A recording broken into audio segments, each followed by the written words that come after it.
So at Lindsay and Sparky's wedding, there was lots of red wine on the table, and lots of people hadn't drank it, right? Half opened.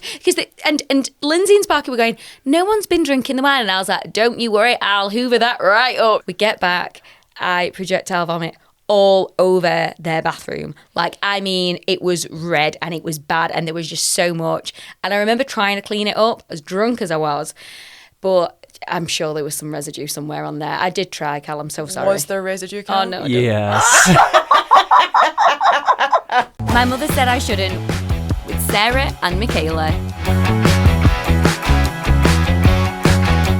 Hello, welcome back to another episode of My Mother Said I Shouldn't with Sarah. Hello. And Michaela. Sarah is a qualified health coach and I am a qualified ICF life coach. We are sponsored by Oro Pictures. Cal is with us today, our producer. Hi, Cal. Hello. And Coaching Heroes as well. So today is Sarah's turn. Yes. Hit us. What shouldn't we be doing, Sarah? Hit us with your best shot. Singing on podcast.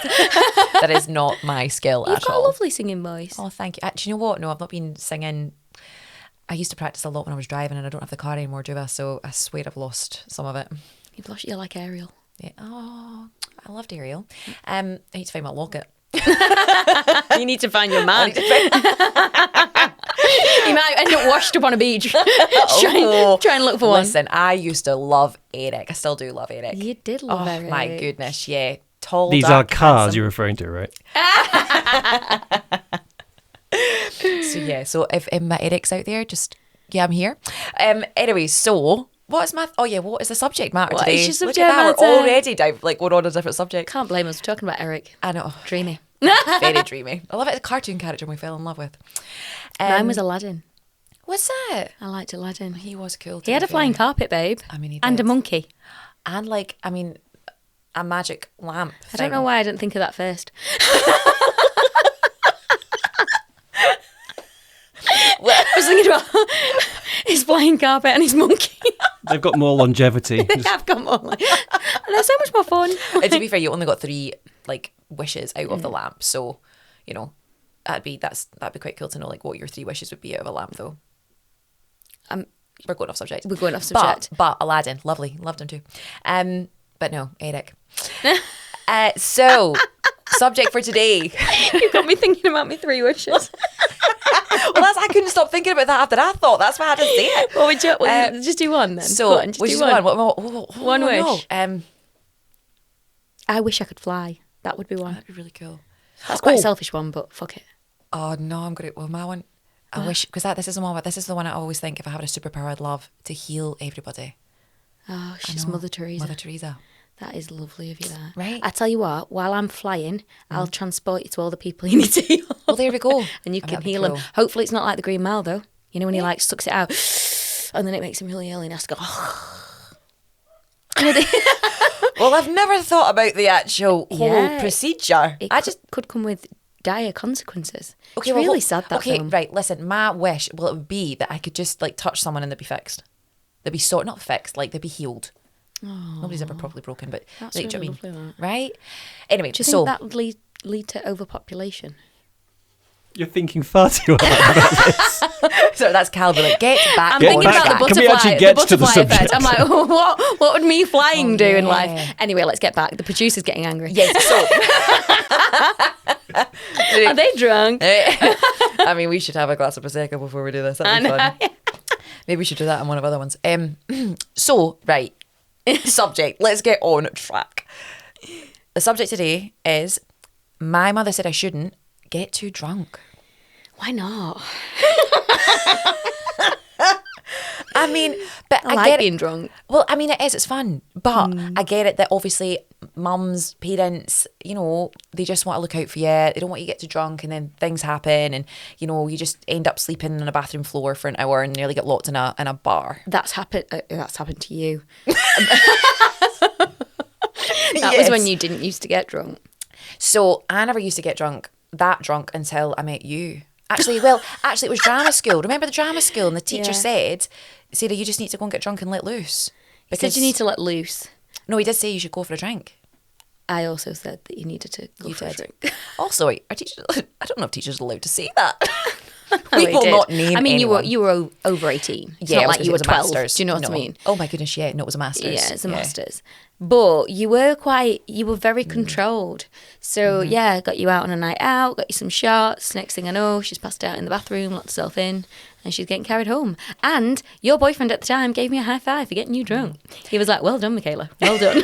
Do you know, I was too scared though. I was so scared to get so drunk, like so that I'd forget, because I was so scared. I didn't know what would happen, and I didn't want to get so drunk, get home, wake up the next day, and be like, oh, "What have I done? What happened?" And sometimes those are the best nights.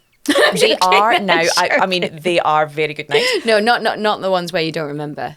That just causes me anxiety. It does cause. Like, you get the beer fear. You don't mind. Yeah, exactly. And then you start making up stories about what potentially went on in that night that did not happen. What did I say? What did I do? Because I can't remember. Okay. I have lots of blackout drunk nights when I was at uni. I remember waking up in the bathroom naked in my house that I shared with seven. There was 7 of us, and how many boys were in that house? 2 boys, 4 girls, and both boys, I believe, may have walked in on me because they went to go brush their teeth in the morning. No. And I know, because they never mentioned it, I woke up naked in the bathroom at like 10 a.m. Both of them had told me that they had early morning lectures, and none of them really brought anything up. Oh, which is quite sweet that they're like, I'm not mentioning that. Lads. Like, we've never seen anything. I mean, but... They saw everything. They saw everything. But yeah, I think, do you know what? I think it is a really good, it's not that everybody has to get drunk. There's no need to have to get drunk. You can have fun without having to drink. And keep your shame. And yeah, keep your what? And keep your, not shame. What is it? Why am I keeping shame? Keep your dignity. Keep your dignity. Because it's not dignified being that. And I'm not judging it because I still get drunk now.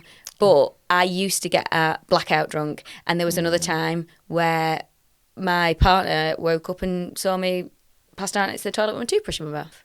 Yeah. And then things happen. Things can happen when you're really, really drunk that you didn't want to happen. We'll say no more. But these things can happen. And actually, we should probably, there's some things we could mention about that. But I think... What things? Oh, see, this is our brains going... Boop, boop, boop, boop. So... So, what do our brains do? Well, literally, me and you, our brains, bam, bam, bam. You know, when you do get so drunk and things can happen, like maybe you do things that you're saying you do things that maybe you would never have done if you weren't that drunk. Maybe you wake up in the morning and you're sleeping beside someone that you genuinely like, oh, I didn't want that to happen. And both of you are, I'm not saying that one takes advantage. Someone could take advantage of you if you're that state, or maybe both of you are just so blind drunk that it's like we just do something and it wasn't supposed to happen. And this is in my head now. My head's going, does that mean you've cheated? Now, if you are so drunk that you do not remember, you do not know anything that's happening, you wake up in the morning and you're like, oh my goodness, did we just sleep together? I don't know what just happened. And you've got a partner. Oh, that's right. Is that actually cheating? I think it is. Absolutely. I would say that's cheating, 100%. Because if you go out and get that drunk, that you do lose your memory and these things do happen, and you're in a relationship, a monogamous relationship with a partner, where, you know, you've promised that those things aren't going to happen, you shouldn't potentially, well, I shouldn't say shouldn't, but you might want to be more aware of what you're consuming. Because you owe it to yourself and to the relationship and to your partner if you've agreed to be monogamous, to stay monogamous. And if you being blackout drunk means that might be compromised, then you're going to risk, you know, splitting up, damaging that relationship. So I totally agree with all of that. If you know that that's something, if you black out, get blackout drunk, you don't know what's going to happen and you could potentially cheat, 100% you should not be getting. That's your responsibility if you want to be in that relationship to not get to that state. But what happens if this is the first time you've ever got that drunk, don't remember anything, and you wake up beside someone in the bed that's not your partner? Oh God, it's complicated. But for me, that would still be cheating. And I know for Tom, that would still be cheating. I also think that sleeping with someone, that's a few steps have happened to get to that place. Like, you don't just start, I mean, maybe you do. I've never just started shagging someone in the toilets in the nightclub, but that might happen. I mean, I imagine it does. Yeah. But at that point, time has gone by. So you think that there's been something going on before that? Because when you're really, really drunk, when you're attracted to someone, do you think there's been feelings before it happens? I feel like your inhibitions fall when you're drunk, and there is something about that you know, certain pathways in the brain are disconnected, and yeah, that's why people have no filter, right? So potentially somewhere inside of you, you've wanted to do that. That's where my head would go, whether that's the truth or whether that's not. But then what happens if the other person has been like, oh my goodness, they're drunk, let's go for it, I've always wanted them, and that other person is just, you know, so drunk they don't know? I'm only asking this. And I am really judging that other person, because I'm like, what the hell are you trying to sleep with someone who's dribbling? They're on the floor, passed out with the toothbrush next to it. This is true. That's kind of, and you're just trying to wake them up to get them going. Come on. That is just, I'm judging that person now. And then it can go dark, can't it? Because it did start going it starts going a bit dark. It sounds very dark. So yeah, no. So it is because you just think, what excuses might someone give if they're drunk, they get blackout drunk, they sleep with someone, and then they're like, oh, well, wait a minute, but I don't remember it. Maybe they came on to me. That's why I'm just coming to think all these excuses that someone might come up with if they sleep with someone in that state, what they might say. So then mum's right. You shouldn't get too drunk. Exactly. Going back to the question, you shouldn't get too drunk. But do you know what's interesting though? Have you got a drink that makes you forget? Because I've got vodka. If I have vodka, I forget my night. And I know that's what gives me the blackouts. So I don't touch vodka anymore. Have you got a drink that does that? No.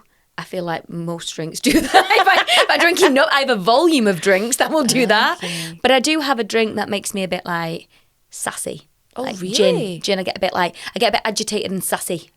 Noted for the hen do. I was going to say, don't buy Kate gin on our buy Kate gin on our head. I don't. People annoy me I'm not easily annoyed. I'm a very optimistic person, I would say. Especially when you're drunk. You're just I'm very happy. All love. Not on gin. Wow. No, I do not. Have I ever seen you on gin? Don't drink gin. So that's why then. Because you always say you don't like it, don't you? I don't like the taste of it, and I don't like me on gin. Yeah, well, that's me and vodka. I don't remember things. So it's interesting. I think everybody, well, I don't know. Does everybody have a drink that, Carl, do you have a drink that you can't drink? That I can't drink? Yeah, that makes you black out. I think it's a volume question. It's the volume. Oh, it's the volume for me. See, well, I've got my sister, Prosecco. She can't have Prosecco because Prosecco just makes her get really drunk. Tell you what, Zambuca from being at uni and slamming them down. I remember one time I projectile vomited after a Zambuca shot on the bar. That was grim. That was a bad time. Yeah. What were you drinking at our friend's wedding, Michaela? God. Oh no, Carl. So at Lindsay and Sparky's wedding, there was lots of red wine on the table, and lots of people hadn't drank it, right? Half opened. Because and Lindsay and Sparky were going, no one's been drinking the wine, and I was like, don't you worry, I'll hoover that right up. So I went around all the tables hoovering all the wine. We're staying at Cal and Julia's. Poor Cal and Julia. We get back, I projectile vomit all over their bathroom. Like, I mean, it was red and it was bad, and there was just so much. And I remember trying to clean it up as best as I could, as wankered as I was. I shouldn't really swear, but as drunk as I was. But I'm sure there was some residue somewhere on there. I did try, Cal. I'm so sorry. Was there residue, Cal? Oh, no. Yes. He never told me. He was protecting me. Well, now it's on air. It's on here. But we have all done that. We've all been sick in places that we thought we probably shouldn't have been sick in, you know? So we've all had those moments. I have been sick on a bar. And people have peed in places that they shouldn't have peed in. Not me. Oh, no, I have. Oh, that was an embarrassing story. Oh, we want... Oh, God. Well, now you've got to tell it. Oh, no, okay. This is it. We just say stuff and we forget we're actually live on it. This is the genie that comes out the bottle. Full circle. So I was dating a guy, and at the time, oh God, this is so bad. We were in the car and we were having a chat, and we were just chatting. And I was telling him that in uni, someone once peed my bed, and I was like, was he marking his territory and having a bit of a joke? And I said, I still went back there. I didn't judge him. He was very drunk, and he went, you did that? And I went, what? And he went, oh, well, not in my bed. And I went, what do you mean I did that? And he went, well, you didn't pee in my bed, but you peed on my floor. And I was like, I did what? And he went, you peed on my floor. I said, no. And he went, okay, let's put it this way, Michaela. I didn't actually see you do it, but I did hear you get out of bed. I heard you walk over to my bin. I presumed you aimed for the bin because the bin was next to a sink, and you must have thought, because it was one of those uni house rooms that had a sink in, you must have thought the bin was a toilet. You pissed what I presumed, trying to aim for the bin. You missed the bin. You pissed all over the floor. You washed your hands, and then you started rolling around in my rug like it was an oversized Andrex tissue. Listen, what I'm hearing there is... He was literally like, you were doing this. all over his rug. Listen, what I'm hearing there is you were trying to go to the toilet, and that is very confusing, having a sink. And by the way, who created that, having a sink in the middle of a room with no toilet? And you got a bin there, your drunken self could think that that's a toilet. Baby never told me though. Like the next day he had the fan on. He said, why do you think I had the fan on the next day? He had a warm fan on his floor, and I didn't know. I just thought it was cold. You know, I didn't ask anything. I was absolutely steaming that night. Drying the pee out the carpet. He was drying the pee out the carpet. Oh. And we'd only been dating. Maybe that was like the third time. Oh. We'd been on a date. And this was 3 months later, he told me. 3 months later. I was traumatised. I can imagine. I wish... It's the rug bit that gets me. It's the rolling about in the rug. Do you know what I mean? Like, that's just sad. And then I passed out naked on his rug. Was that on Sambuca? Quad vods. Do you remember? Quad vods? Oh, you won't remember because you didn't go wild at uni. I didn't know. So, at uni, back when I went, I don't know whether they're even legally allowed to do this anymore, you could have quad vogs. Vogs? Quad vods. What is it? Quadruple vodkas. Shots. And what they'd do is they'd sell it as like, I can't remember how they did it, but it would be like buy one get one free, and that's how they'd be able to word it, because I don't think you could legally sell a quadruple vodka. So you'd get a double vodka in one glass and then a double vodka in another, and it would be like a buy one get one free, but really you were buying a quad vod. I think I would just have no memory at all. Well, I didn't. That night, I also apparently jumped on a moving cab to stop it so that it would take us home. You jumped on a moving cab? I did. The same night? The same night. Oh my goodness. And I locked myself in the downstairs toilet when I first got in and fell asleep in there. Maybe you had concussion. I mean, we can excuse it. I would blame. We can excuse. These are all reasons why I shouldn't drink too much. Luckily now, I know how to handle my drink. Now, this is it. That was good. We do. I am much better now. I don't go too far. I can remember most nights. Yeah. I think I can remember... Every night, recently. I don't get so drunk that I can't remember the night now. But then I avoid vodka. That's why I just thought it was just the vodka. Oh, no, maybe... No, actually. There have been nights when I've forgotten some things, but... Concussion? Absolutely, Kate. How did you know? I was concussed. So concussed. It's all those nights that sleep on the bathroom floor and we're whacking our heads. So, well, though I do get, right, going back to it, our mother says we should not be getting too drunk, right? Understandably, because, we do crazy things. She was so right. And I suppose, like, if I have kids and my nanny says, I'll be like, girls, just be careful how much you're drinking. But it's hard to know, isn't it? It's hard to know, like... And then it's this other thing, which goes a little bit more serious, of part of me wanted to escape. I did want to get blackout drunk. I didn't want to remember. I just wanted to put all them demons that I was hiding and bury them a little bit more. Slow things down in your head. Yeah, just slow things down. I just wanted... and I don't feel like I'm there now, which is great. So I do have that ability now to notice how drunk I'm getting, but Tom doesn't. And I don't know whether this is the same for men, so we can ask Cal. Tom doesn't know when he's about to tip himself over. Really? No.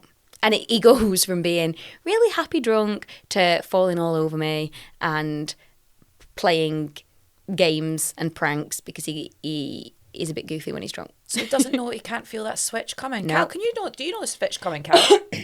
I think I can feel it coming gradually on, but it's whether or not you want to stop is the question. And what I've discovered recently is that adults with ADHD are more susceptible to inhibition. That's me and Tom.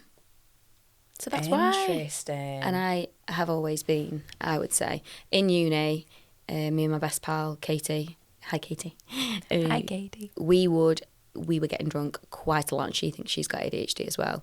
She's not diagnosed like me, but she definitely has some of the behaviours. Do you know what's interesting though? You're saying that people used to drink to escape, and I was like, I've never done that. I used to go to the gym to escape my head. Like the gym was my thing. I'd sit and I'd escape watching TV, like series. Healthier escape rooms. But I was like, in my head, I'm thinking all of that. But when I was in that my second long-term relationship, I drank a lot with him, and I knew that was really bad because I knew I felt something else was going on. I could tell there was something not right. I knew instinctively that he was cheating. I think I did. Like, you just never want to really admit it to yourself, or you're not getting the evidence, so you think, I think it's happening, but it's not. And I got so drunk and drank a lot, and I've got that's the stories. Like, as I'm saying, I was sick on a bar. Like, I remember I was out one night with him and his workmates, and I thought there was something going on between one of the people he was working with. Probably was, because there was so much always going on. But the girl that I thought there was something going on with kept giving me shots. So, and I kept drinking them because I was like, oh, this is just really uncomfortable. I'm just going to get like drink. I'm feeling really uncomfortable, like awkward. Really, I should have just got up and walked out, right? And I was not in a good place at that point. And I drank to forget that. And, that's when I was sick on the bar. It was awful. But in that relationship, I got so drunk. We would go out, we'd get so drunk. And I thought, oh, it's just me letting my hair down, having fun. But in actual fact, I was drinking to forget that when I'm out, I can see I'm checking other people out. And I know what I think is happening here, what I want to be the case is not the case. I want this to be a great relationship. I want this to be what you promised me what you gave me the first 3 months, and it's not at all. It's completely different. Yeah. So I drank to escape, and I didn't even think that until this moment. I think there's a lot of people out there, myself included, that have used alcohol in an unhealthy way as a coping mechanism to deal with stress, to deal with demons, to deal with whatever is going on in their life, and it's an accepted one in our society, and that is the thing that we need to change, because we don't see someone who's turning to alcohol and go, maybe you need to speak to someone, maybe we don't try and help them. We just judge them and we just say, you're drinking too much. That's what we do. When really we need to be having those conversations of what's going on. Are you okay? Do you need to talk? Have you got an outlet? Like, and not ridiculing them and judging them and shaming them for trying to cope with things that feel heavy, Things that maybe they don't want to face or can't face or don't know how to face. Or don't know how to. We're not taught. No. Not taught these things. We're taught bloody algebra. Yeah. Which, when do we ever use? I used it once. Oh, in a job. What job would that be, Cal? I was really random. I spent 3 years designing conservatory roofs. Did you? Yeah. You need to know algebra to design a conservatory roof. Yeah, it's all the math. Because it's There we go. There's the answer. Do you know what? I've never known the answer to that. I've never spoken to anybody that had to use algebra. The next time you want to build a conservatory roof, I can ask Cal. No, I was going to say you can go back to your algebra. Listen, no chance. Honestly, I learned that. I just passed that. Well, I managed to pass, but I liked algebra. But I also liked chess and things. I was a bit of a geek. Yeah, but you could do. I enjoyed maths. I just couldn't do it.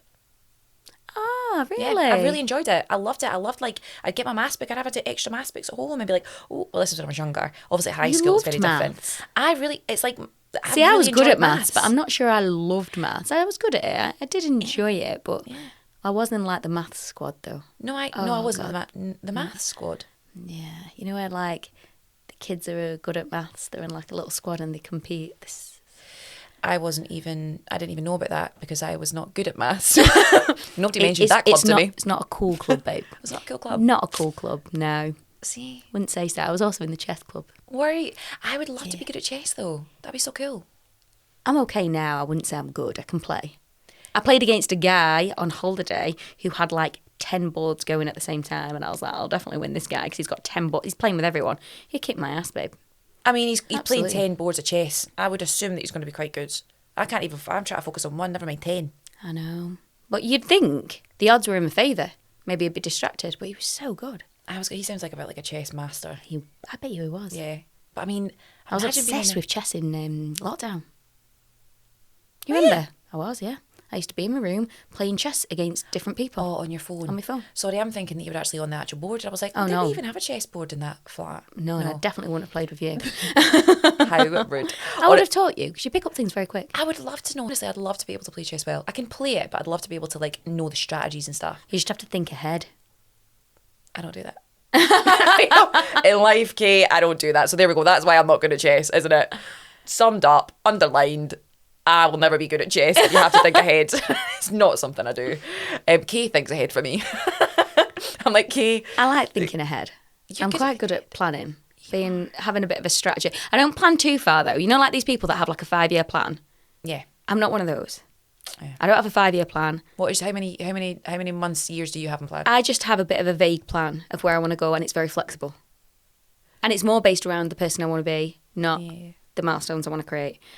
But, so for example, there was a vague plan that I wanted a podcast, and I've actually created 2 podcasts. One is not released yet. This one is released, and I started the other one first, actually. But, so there's a vague plan of a podcast, and there's some vague plans with what I'd like to do with it, if the opportunity comes, and if it feels right at the time. But I wouldn't actually say, you know, people who create like these really in-depth 5-year plans. Yeah, I'm kind of like a go with the flow. I've got a manifestation board. So I put the things that I'd love to be experience, or as you're saying, who I'd like to be, or what my goals are. I put them, it actually works. That's something we should totally talk about in one of our episodes, because I put all the pictures up, and I swear about 70% has been done. That's impressive. Right? I need to change that up though. I need to change the pictures. I need to create one of those. It's so good. Like, and you look at it every morning. For every morning, you're supposed to look at it for like, I don't know, I just like glance maybe like 30 seconds. But I'll look at all the pictures and remind myself, okay, what would I like to achieve? And that's my forward thinking. I was really proud of that board. So that is forward thinking. Yeah. Well, yeah. So you're like vague forward thinking like me. Yeah. So it's not like it's specific, but not too specific. Anyway, we digress. Yeah, we are digressing. So I suppose my mother said I shouldn't get too drunk, and we have been too drunk. We've obviously had those experiences, and some didn't go the way we hoped. And we try not to get too drunk now. No, we try. Now we had. And too drunk meaning not blacking out and forgetting. Yes, but still enjoying our time drunk. Yeah.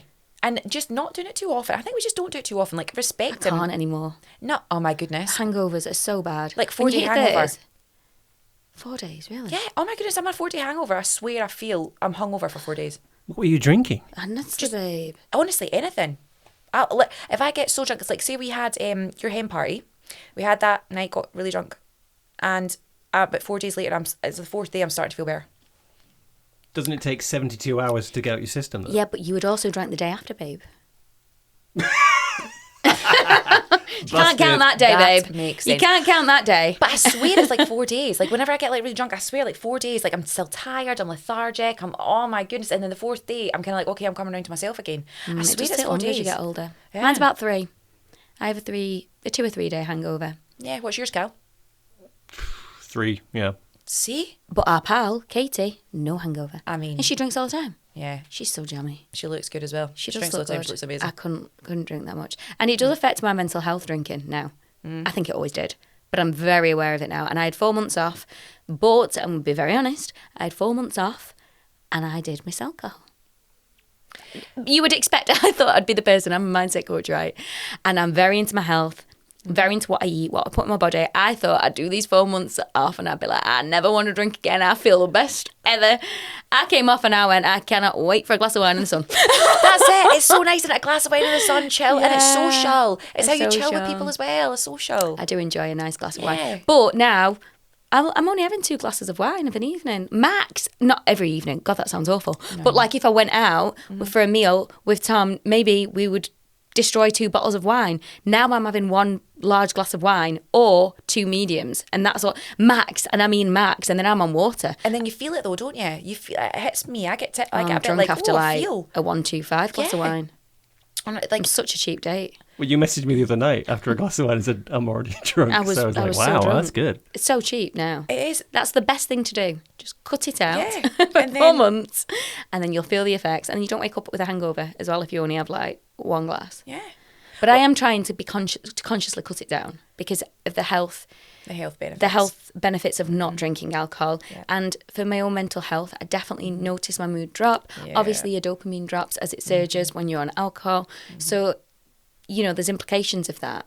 Yeah. And when you've got your own business, you can't afford to take time off. You'll know that, Cal, won't you? Like, you have to feel motivated to work, or you don't even need to feel motivated to work. You just need to have the discipline to wake up every day when someone's not saying you need to be here and paying you for it because you're paying yourself, right? And I find that alcohol gets in the way of that. My dopamine is depleted. I'm the exact same. I'm not as lifted as I normally am when I have alcohol, 100%. And then I do it, obviously we both do it for the health benefits as well. And like the damage that alcohol does to your system and how much you drink, and that is just another topic. But yeah, we do it, especially as you get older. I think as I'm getting older, I also want to look after myself more and more because I'm just, helping those cells. And also aging. It's not good for aging. So there's one. I don't regret going a bit wild when I was younger, but I do feel grateful that nothing bad happened to me because I put myself in some very tricky situations, especially at university, that now I look back and I was like, that was a bit silly. That was a little bit silly, and my mother was right. I shouldn't have got that drunk. My mum doesn't drink, so she can actually say that to me, and I can't be like, well, you're a fine one to talk, because my mum doesn't actually touch alcohol. But she suffers with anxiety, and I think for her it's that feeling of not wanting to be out of control. Well, it would be interesting to hear though other people's stories on that. If you have any, the reasons why maybe you don't drink so much, or maybe funny stories that you would like to share with us about when you were drunk and what you got up to, and have you been sick on a bar? God, join the club. Yeah. Or peed on a rug. I didn't want to bring that bit up, but Cal, yes. Or peed on a rug. Projectile vomited in someone's bathroom, your friend's bathroom. Absolutely awful. Tell us your stories so that I can feel a little bit better about myself in this moment. We all have our stories. And thank you so much for watching. Do feel free to subscribe and share to your friends if you enjoyed this episode. And we'll see you next time. See you next time, guys. Bye.